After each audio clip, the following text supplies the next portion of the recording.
Magandang araw uli sa inyong lahat. Alam nyo, noong mga huling araw, puro karne ang nailuto ni Mambong. Behind the scene, nagluto ako ng bulalong baka, nagkaldereta akong ribs. Sabay, yung huli kong ginawa, yung ating kakaibang sinigang na liempo. Kaya medyo ako'y nag-crave sa ginataan. Gulay naman tayo. Actually, kaninang lunch, nagluto ako ng konting pakbet. Sarap din.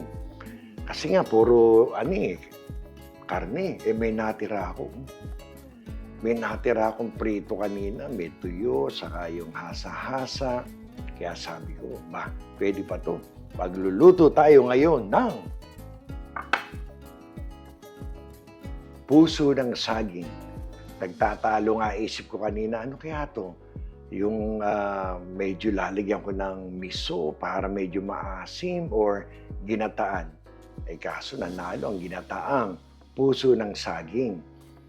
By the way, madalas akong gumamit ng puso ng saging na fresh. Kaso pag bumibili ko, ang dalas kong masiraan. Pag nakatabaran ko lutuin, ayun na, nasisira na. Kaya ang binili ko few days ago, yung frozen na puso ng saging. Maganda rin ang frozen. Ito ang itsura niya, kaya medyo binidyo ko para makita ninyo. Ito yung frozen na puso ng saging. Napakaganda rin. Ito siya. Itong puso ng saging na to, wala na siyang dagta. Ang gandang gamitin. Nakaprep na. Didefrost nyo lang, tapos konting piga. Ready na siya. Hindi katulad nung fresh talaga na pagkagayat ninyo, ang gagawin doon, ibinababad ko sa mainit na tubig, lalagyan ko ng asin, lalagyan ko ng suka. After mga 1 hour, pipigain ko, palit ng tubig. Pag may time na fresh, feeling ko yun, ang gagamit niya, walang problema. Pero eto ngayon, pakikita ko sa inyo. Kaya yung mga taga-Bay Area, pag yung tinatamad kayo mag-prep ng fresh na puso ng saging, yan, yung frozen, gamitin nyo, ang ganda rin. Makikita nyo, kanina pinakita ko sa inyo. Kaya ngayon, eto, mabilis lutuin. Simple lang to. Pakita ko sa inyo, simulan natin. Pinagpahinga ko muna ang aking hexclad. Ayan, actually, may konti pa kasing pakbet. Kaya ngayon, etong si Salad Master ang gagamitin natin. Eto, naglagay na ako ng 3 tablespoons siguro na mantika. Ayan. Lagyan natin ng bawang. Maraming bawang, masarap. Nasa inyo yan. Lagyan natin dito. May nag-comment kanina, si Mambong. Ang hilig sa mga pinapagulong. Nakakatuwa naman. May nakapansin pa, alam yung mga terminologies ni Mambong. Paguluhin natin ang ating bawang hanggang maging brown. Ninarinig ko yan sa aking tatay.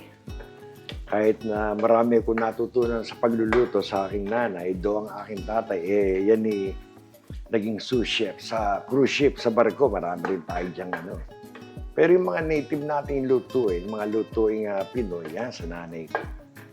So, ayan na, Pinagulong ko na naman ang aking bawang. Medyo nagbabrown na agad, ang ganda, Itong aking sibuyas. Almost 1 cup. Ito'y kalahati ng sibuyas yan. Ang bilis, hindi ko na dire-diretso lang tayo niya, Medyo mag-golden brown, pwede na. Alam niyo, napakasimple nito. 2 timplahan lang natin to. Ayan, medyo golden brown. Ang ganda, ilagay natin to. Almost 1 cup na sibuyas. Iniwa ko lang ng padice na medyo maliit. Ayan na, dating gawin. Pinapagulong natin ang ating sibuyas. Hintayin natin medyo maging translucent. Kasi igigisa ko ang aking konting baboy. Hindi ko na siya pagmamantikain na katulad nung estilo ko. Kasi ito naman konti lang, ang liit pa ng pagkakahiwa. Kaya ito, magmamantika na yan habang nandiyan yung ating sibuyas saka bawang. Tayo nyo lang maging translucent para maigisa natin yung ating konting baboy. So, ayan na, nakita nyo, ang ganda ng ating sibuyas. Mabilis lutuin to. Ito na ating baboy. Lagay natin. Ganda ng ating apoy. Medyo halu-haluin, pagugulugin yan. Habang ginaganyan natin, pinapagulong, lalagyan natin ng konting timpla. Simple lang ang mga timplada nito. By the way, hindi ako naglalagay ng luya sa ginataang puso ng saging. Bawang sibuyas lang. Nasa inyo yan kung type nyo lagyan ng luya. Okay, medyo kontrain natin ng konting anghang ng paminta. 1 teaspoon. Yan, 1 teaspoon. Wala naman tayong ibang timpla, kundi ang ating patis. Lalagyan ko to ng mga 2 tablespoon. Yun lang ating magiging timpla kasi.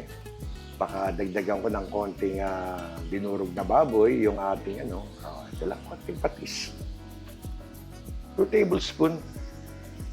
Yan ang magbibigay lasa sa ating baboy din. Ayan na, 2 tablespoon lang yan. Bango. So, konting halo uli. Susunod natin dito, pag yung medyo nagmantika na yung ating baboy, susunod natin yung hipon. By the way, ako'y natuwa. Alam niyo dito sa amin, bihira makadali na maliit na hipon. Doon sa Oriental Store, ayan naglabas ng maliit na hipon. Ang gandang panggisaw, pati pang okoy. Ganda niya, no? Kaya pinakita ko lang sa inyo. Yan ang hipon natin, Actually, bumili ko ng 3 pounds, sinati ko sa 3 para 3 gisahan.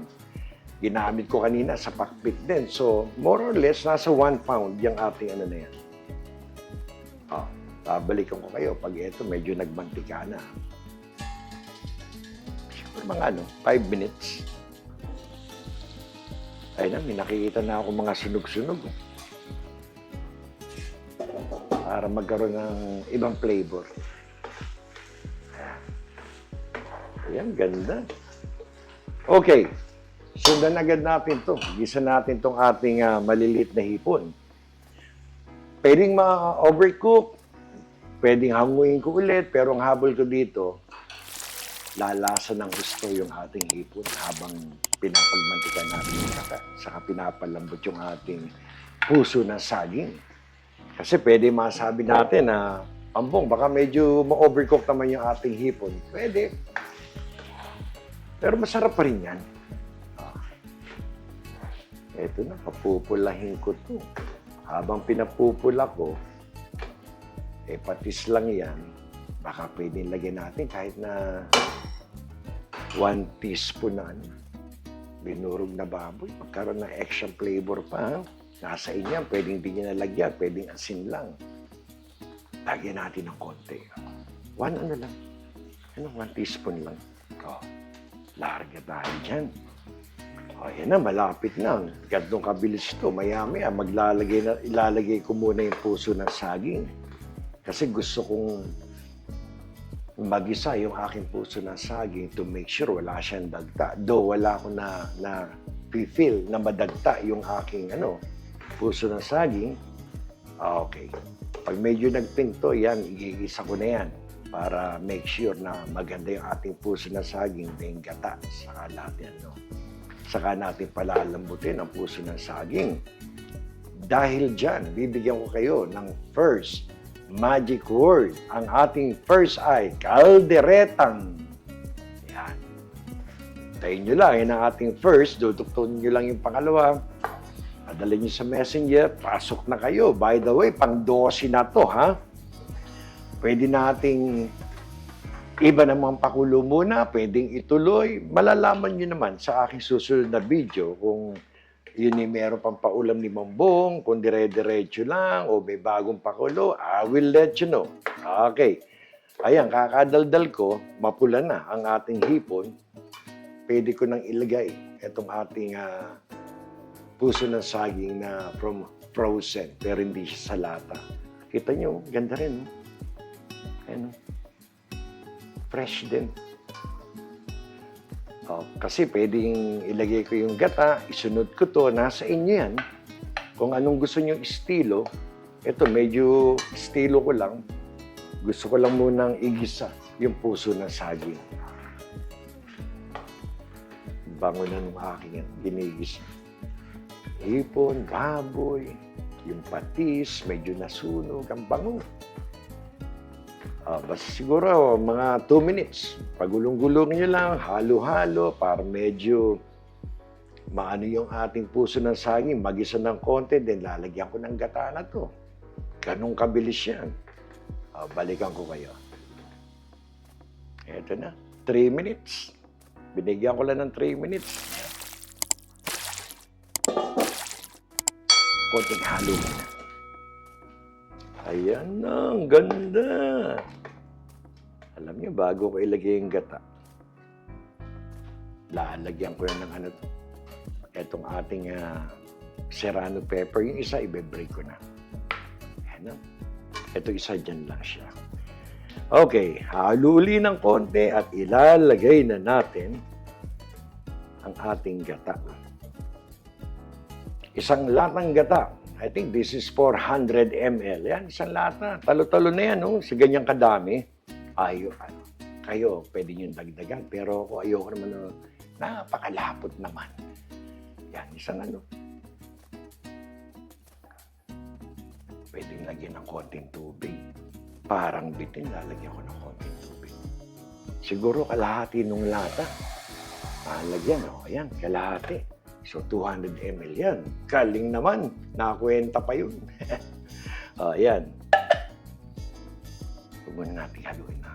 Hintayin natin medyo ng konti. Medyo mag-balance. Medyo kumulo. Then, haluin natin. Eto, tingnan natin kung kumukulo na yung ating gata para mahalo natin, matikman. Ayan, medyo nag-bubbles na. So, ayan. Halo uli. I think sakto lang yung aking binagdag na tubig. Nakalubog na siya. Simutin nyo lang yung mga gilid. Nandiyan ang lasa niyan. Ayan, Tapos to, titikman natin ito muna. Sasahayaan natin yan. Maluto siguro mga 20 minutos lang to. Malambot na yung ating puso ng saging. Medyo titikman muna natin. Tignan natin kung may kailangang idagdag. Ayan. Tikman natin. Pero alam ko medyo maanghang to. Masarap to, medyo maanghang eh. At dito tayo sa gitna. Ayan.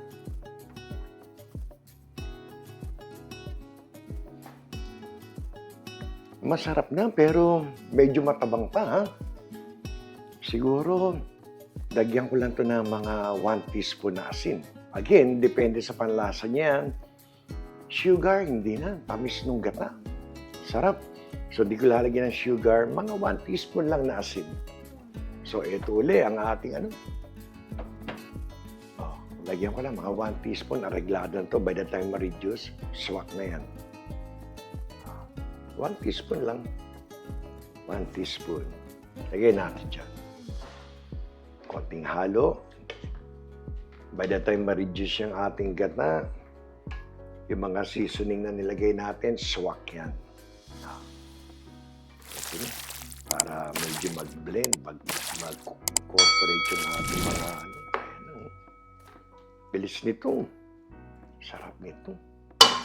May katernong tuyo, saka yung pritong hasa-hasa na tostado. Sarap. Takpan natin. In about 20 minutes siguro. Depende rin sa inyong puso ng saging, yung fresh. Baka may katagalang iluto. Basta malalaman nyo naman yan. Pag tinikman nyo, malambot na. Saka yung dagta, wala rin. So, pakita ko sa inyo, about 20 minutes, I'll let you know. 15 minutes. Kasi nga, ito frozen na puso ng saging. Kaya alam ko medyo mabilis ito. Medyo malambot na to kumpara doon sa fresh talaga. By the way, kung napasin nyo, yung anak ko naglagay pa ng ganito. Hindi ko alam kung sino to. Ilagay daw dyan para maganda daw. Mag-comment na lang kayo kung sino man yan. So anyway, eto na. Tingnan na natin. Panalong panalo to. Lapag natin dito. Ang ganda na. Nagmantika na siya. Ayan, Ayan ang mantika ng ng ating gata. Ayan siya. Di ba kayo natatakam dyan? Sarap! Tiyo lang ang katapat niyan. Alam nyo, this is done, pero titikman ko. Kasi, pag inahalo nyo, alam nyo na yung puso ng saging, malambot na eh. Tikman ko lang. Isasakripisyo ni Mambong ang kanyang sarili. Siya na ang titikim para sa inyo. Medyo mainit, baka mapahiya tayo. Pero bakit sarap.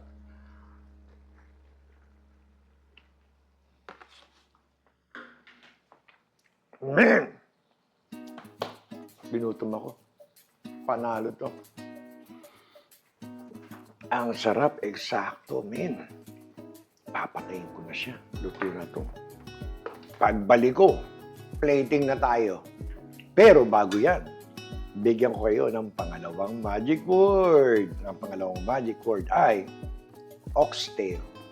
Kaya yung unang magic word, pangalawang magic word, pag duktong nyo, padala nyo sa messenger, pasok na kayo. Good luck sa inyong lahat. Ako po ay ginugutom na. Napakabango, napakasarap, eksakto po ang ating gata. Ito po, ang ginataang puso ng saging ni Mambong.